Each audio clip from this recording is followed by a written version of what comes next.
মার্কিন প্রেসিডেন্সিয়াল বিতর্কের পর বাইডেনকে নির্বাচনী প্রতিদ্বন্দ্বিতা থেকে সরিয়ে দাঁড়ানোর গুঞ্জন উঠছে।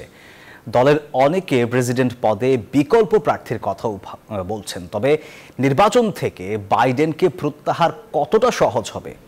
প্রেসিডেন্ট সরে না দাঁড়ালে কি করবে ডেমোক্রেটিক পার্টি? এ নিয়ে চলছে চুলচেরা বিশ্লেষণ।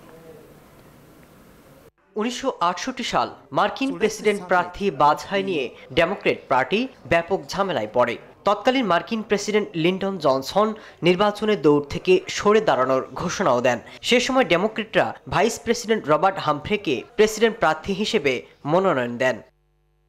প্রথম বিতর্কে অংশ নেওয়ার পর আগামী নভেম্বরে অনুষ্ঠিত হতে যাওয়া মার্কিন প্রেসিডেন্ট নির্বাচনে ডেমোক্রেট প্রার্থীর পদ থেকে জো বাইডেনের সরে দাঁড়ানোর আলোচনা বাড়ছে। তবে দলটিতে দীর্ঘ এবং জটিল বাছাই প্রক্রিয়ার মাধ্যমে প্রেসিডেন্ট পদে নির্বাচিত হয়েছেন জো বাইডেন। এমন অবস্থায় বাইডেন ব্যক্তিগতভাবে সরে না দাঁড়ালে তাকে জোর করে সরানোর সম্ভাবনা অত্যন্ত কম। আর বাইডেন নিজেই সরে দাঁড়ানোর সিদ্ধান্ত নিলেও সহজে সমস্যার সমাধান হচ্ছে না, কারণ ডেলিগেটেডরা এরই মধ্যে তাকে সমর্থন দিয়েছেন। এখন তাদের নতুন প্রার্থীর জন্য ভোট বা সমর্থন প্রয়োজন। এমন অবস্থায় নির্বাচনের কয়েক মাস আগে ডেমোক্রেট পার্টির মধ্যে একটা বড় ধরনের বিশৃঙ্খলা দেখা দিতে পারে।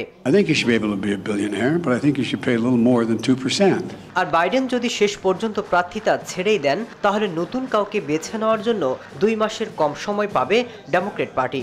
আগামী 19 আগস্ট দলের কনভেনশন শুরু হচ্ছে, আর সেখানে বিকল্প কাউকে বেছে নেওয়ার সুযোগ থাকবে।